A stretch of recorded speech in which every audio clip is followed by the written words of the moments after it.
Diga comigo assim: as minhas mãos eu quero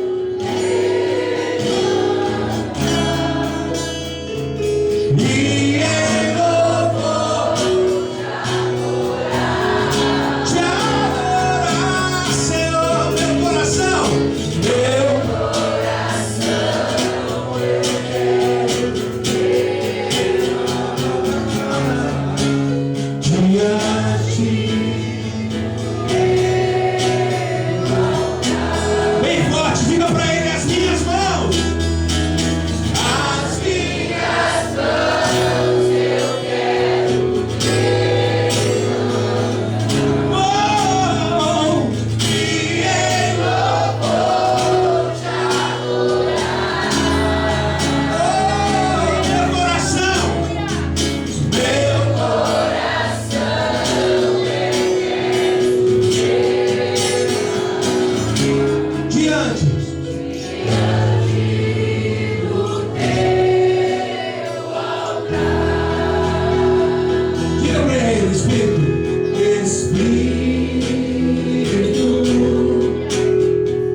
meu coração diante da tua presença.